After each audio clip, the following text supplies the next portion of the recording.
Ebbaluwa ya Pawulo omutume eri Abakolosaayi, essuula esooka. Okulamusa abaawandiikirwa ebbaluwa.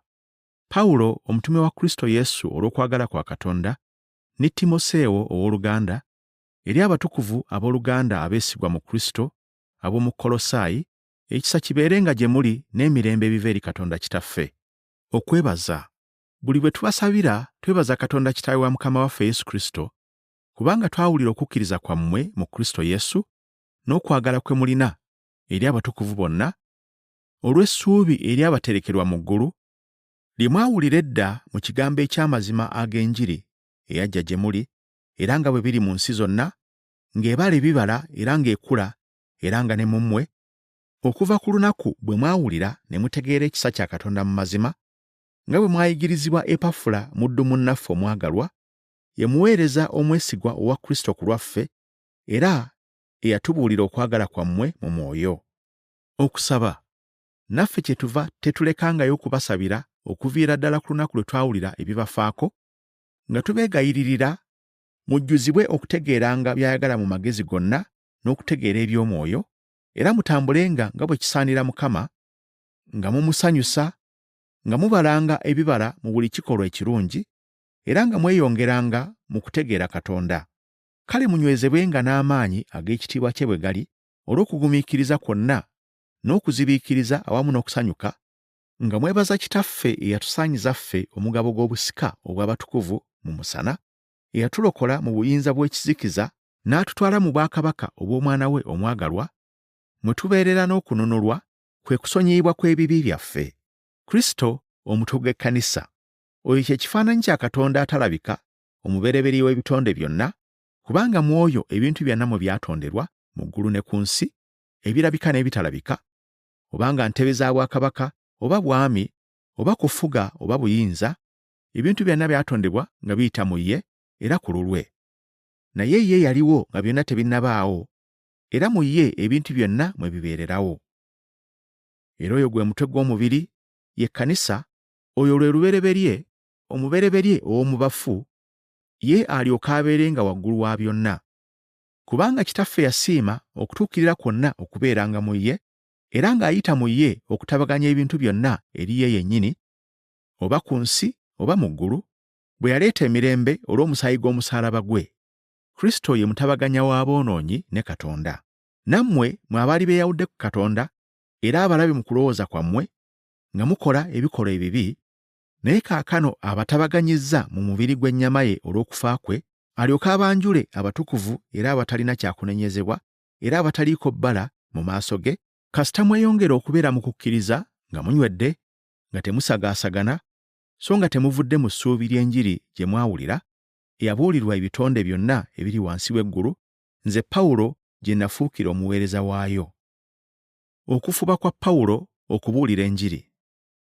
Kaakano nsanyukira mu bibonoobono byange ku lwammwe, era mu mubiri gwange ntuukiriza ebyo ebibulako mu kulaba ennaku kwa Kristo olw'omubiri gwe, ye Kkanisa, nze gye nafuukira omuweereza waayo, ng'obuwanika bwa Katonda bwe buli, bwe naweebwa gye muli, okutuukiriza ekigambo kya Katonda, ekyama ekyakwekebwa okuva edda n'edda n'emirembe n'emirembe, naye kaakano kibikkuliddwa abatukuvu be, Katonda beeyagala okutegeeza obugagga obw'ekitiibwa obw'ekyama kino bwe buli mu baamawanga, ekyo ye Kristo mu mmwe essuubi ery'ekitiibwa, gwe tubuulira ffe, nga tulabula buli muntu, era nga tuyigiriza buli muntu mu magezi gonna, tulyoke twanjule buli muntu ng'atuukiridde mu Kristo.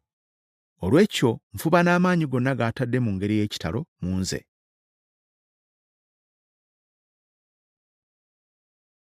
Abakolosaayi essuula ey'okubiri. Okufuba kwa Pawulo. Kubanga njagala mmwe okumanya okufuba bwe kuli okunene kwe nnina ku lwammwe, n'abo ab'omu Lawodikiya, ne bonna abatalabanga maaso gange mu mubiri, emitima gyabwe giryoke gisanyusibwe, nga bagattibwa wamu mu kwagalana, n'okutuuka ku bugagga bwonna obw'okumanyira ddala okw'amagezi, bategeere nga ekyama kya Katonda ye Kristo, mu ye obugagga bwonna obw'amagezi n'obw'okutegeera mwe bukwekeddwa. Okwekuuma enjigiriza enkyamu. Kino nkibategeeza waleme kubaawo omuntu yenna abakyamya n'ebigambo ebisendasenda. Kubanga newankubadde nga siriyo mu mubiri, naye mu mwoyo ndi nammwe, nga nsanyuka era nga ndaba empisa zammwe ennungi, n'obunywevu obw'okukkiriza kwammwe mu Kristo. Kale nga bwe mwaweebwa Kristo Yesu Mukama waffe, mutambulirenga bwe mutyo mu ye, nga mulina emmizi era nga muzimbibwa mu ye, era nga munywezebwa okukkiriza kwammwe nga bwe mwayigirizibwa, nga musukkirira okwebaza. Mwekuume tewabeerangawo muntu abanyaga mu bufirosoofu n'ebyobulimba ebitaliimu, n'ebiyigirizibwa abantu mu buwangwa bwabwe bo, n'okugoberera emyoyo egy'ensi, okutali kugoberera Kristo. Kubanga mwoyo mu mubiri mwe mutuula okutuukirira kwonna okw'obwakatonda, era mwafuna obulamu obujjuvu mu ye gwe mutwe gw'obufuzi n'obuyinza bwonna, era mwakomolebwa mu oyo obukomole obutali bwa mikono, bwe mwayambala omubiri mu kukomolebwa kwa Kristo, bwe mwaziikibwa awamu naye mu kubatizibwa, era mmwe mwazuukira awamu naye olw'okukkiriza okukola kwa Katonda eyamuzuukiza mu bafu. Nammwe bwe mwali nga mufudde olw'ebyonoono byammwe n'obutakomolebwa mubiri gwammwe, yabafuula balamu wamu naye, bwe yamala okutusonyiwa ebyonoono byaffe byonna, era n'aggyawo endagaano eyawandiikibwa mu mateeka, eyatuwalirizanga okutuukiriza ebiragiro byayo, bwe yagikomerera ku musaalaba, kwe yayambulira ddala abafuzi n'ab'obuyinza, n'abawemuukiriza mu lwatu, n'abawangulira ddala. N'olwekyo tewabangawo muntu yenna abasalira musango mu byokulya oba mu byokunywa, oba olw'embaga, oba olw'omwezi oguboneka, oba olwa Ssabbiiti, kubanga ebyo bisiikirize by'ebyo ebigenda okujja, naye eky'omugaso ye Kristo.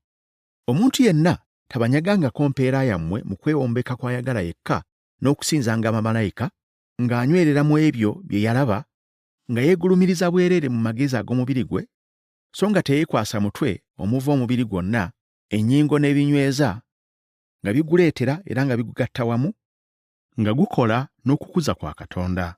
Obanga mwafiira wamu ne Kristo okuleka emyoyo gyonna egy'ensi, lwaki ate mweyisanga abakyafuge bw'ensi, nti tokwatangako, so tolegangako, so tokomangako? Ebyo byonna biriggwaawo, era okwo tekuba kugoberera biragiro n'okuyigiriza kw'abantu. Ebyo birabika ng'eby'amagezi mu ngeri y'okusinza Katonda abantu kwe bagunja bokka, ne mu kwewombeeka ne mu kubonyaabonya omubiri, naye tebiriiko kye bigasa n'akatono mu kufuga okwegomba kw'omubiri.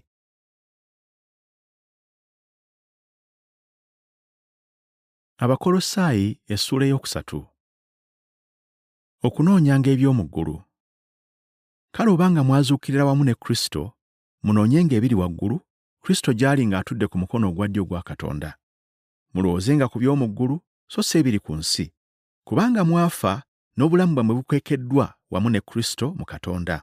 Kristo, obulamu bwaffe, bw'alirabisibwa, era nammwe ne mulyoka mulabisibwa wamu naye mu kitiibwa. Okufiisa eby'ensi. Kale mufiise eby'ensi mu mmwe: obwenzi, obugwagwa, okwegomba okw'ensonyi, omululu n'okuyaayaana, kwe kusinza ebifaananyi. Olw'ebyo obusungu bwa Katonda bujja ku baana abatawulira, era nammwe mu ebyo mwe mwatambuliranga edda, bwe mwabikolanga ebyo. Naye kaakano era nammwe muggyewo byonna: obusungu, ekiruyi, ettima, okuvuma, era n'okunyumya eby'ensonyi mu kamwa kammwe. Temulimbagananga mwekka na mwekka, kubanga mwamweyambulako omuntu ow'edda wamu n'ebikolwa bye, ne mwambala omuntu omuggya, afuulibwa omuggya olw'okutegeera mu kifaananyi ky'oyo eyamutonda. Awo waba tewali kyawula Muyonaani na Muyudaaya, eyakomolebwa n'ataakomolebwa, munnaggwanga n'omusukusi, omuddu n'ow'eddembe, naye Kristo by'ebintu byonna era y'ali mu byonna. Okubeera abatukuvu. Kale mwambalenga ng'abalonde ba Katonda abatukuvu era abaagalwa, omwoyo ogw'ekisa, obulungi, okwewombeeka, obuteefu, okugumiikiriza, nga muzibiikirizagananga era nga musonyiwagananga mwekka na mwekka, omuntu yenna bw'abeeranga n'ensonga ku muntu munne, era nga Mukama waffe bwe yabasonyiwa mmwe, era musonyiwaganenga. Ku ebyo byonna era mwambalireeko okwagalana, kubanga kwe kunyweza ebintu byonna. Era emirembe gya Katonda giramulenga mu mitima gyammwe, era gye mwayitirwa mu mubiri ogumu, era mubeerenga n'okwebaza. Ekigambo kya Kristo kibeerenga mu mmwe n'obugagga mu magezi gonna, nga muyigirizagananga era nga mulabulagananga mwekka na mwekka mu Zabbuli n'ennyimba n'ebiyiiye eby'omwoyo, nga mwebaza Katonda mu mitima gyammwe. Era buli kye munaakolanga, mu kigambo oba mu kikolwa, mukolerenga byonna mu linnya lya Mukama waffe Yesu, nga mwebaza Katonda Kitaffe nga muyita mu ye. Okukola obulungi mu maka. Abakazi, muwulirenga babbammwe nga bwe kiri ekirungi mu Mukama waffe. Abasajja, mwagalenga bakazi bammwe, so temubakambuwaliranga. Abaana, muwulirenga bakadde bammwe mu byonna, kubanga ekyo kisanyusa Mukama. Bakitaabwe, temunyiizanga baana bammwe, balemenga okuddirira mu mwoyo. Abaddu, muwulirenga bakama bammwe ab'omu nsi mu byonna, si kubasanyusa kubanga babalaba, naye mubagonderenga n'omutima ogutaliimu bukuusa, nga mutya Mukama waffe. Buli kye mukola mukikolenga n'omutima gwammwe gwonna ng'abakolera Mukama waffe, so si abantu, nga mumanyi nga mulisasulibwa Mukama waffe empeera ey'obusika, muweereze Mukama waffe Kristo. Kubanga ayonoona alisasulwa nga bwe yayonoona, so tewaliba kusaliriza.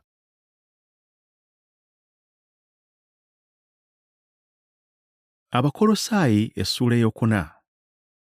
Obutukuvu bw'okukola. Bakama b'abaddu, muyisenga mu bwenkanya abaddu bammwe, nga mumanyi nga nammwe mulina Mukama wammwe mu ggulu. Munyiikirenga mu kusaba, nga mulindirira n'okwebaza, era naffe mutusabire Katonda okutuggulirawo oluggi olw'ekigambo, okutegeeza ekyama kya Kristo, n'okusibibwa kye nasibirwa, ndyoke nkitegeeze bulungi nga bwe kiŋŋwanidde okwogera. Mutambulirenga mu magezi eri abo ab'ebweru, nga mukozesa bulungi ekiseera kye mulina. Ebigambo byammwe bibeerenga n'ekisa ennaku zonna, nga binoga omunnyo, mulyoke mumanye bwe kibagwanidde okwanukulanga buli muntu yenna. Okulamusa. Tukiko, owooluganda omwagalwa era omuweereza omwesigwa era muddu munnaffe mu Mukama waffe, alibategeeza ebinfaako byonna. Kyenva mutuma gye muli olw'ensonga eyo, mulyoke mutegeere ebifa gye tuli, era asanyuse emyoyo gyammwe, wamu ne Onesimo owooluganda omwesigwa omwagalwa ow'ewammwe. Balibategeeza byonna ebifa eno. Alisutaluuko musibe munnange, ne Makko mujja wa Balunabba gwe baabagambako bw'alijja gye muli, mumwanirizanga. Ne Yesu ayitibwa Yusito babalamusizza. Abo be b'omu bakomole bokka, bakozi bannange mu bwakabaka bwa Katonda, abanzizaamu essuubi. Epafula ow'ewammwe, omuddu wa Kristo Yesu, abalamusizza. Afuba ennaku zonna okubasabira mu kusaba kwe, mulyoke muyimirirenga nga muli batuukirivu era nga mutegeerera ddala mu byonna Katonda by'ayagala. Kubanga mumuweereza obujulirwa, nga bw'afuba ennyo ku lwammwe, n'ab'omu Lawodikiya, n'ab'omu Kiyerapooli. Lukka, omusawo omwagalwa, ne Dema babalamusizza. Mulamuse abooluganda ab'omu Lawodikiya, ne Numfa, n'ekkanisa ey'omu nnyumba yaabwe. Era ebbaluwa eno bw'emalanga okusomerwa mu mmwe, mulabe ng'esomerwa n'ab'ekkanisa ey'omu Lawodikiya, era nammwe musome eriva e Lawodikiya. Era mugambe Alukipo nti, laba ng'otuukiriza okuweereza kwe waweebwa mu Mukama waffe. Okufundikira. Nze Pawulo, nze mpandiise okulamusa kuno n'omukono gwange. Mujjukirenga okusibibwa kwange. Ekisa kibeerenga nammwe.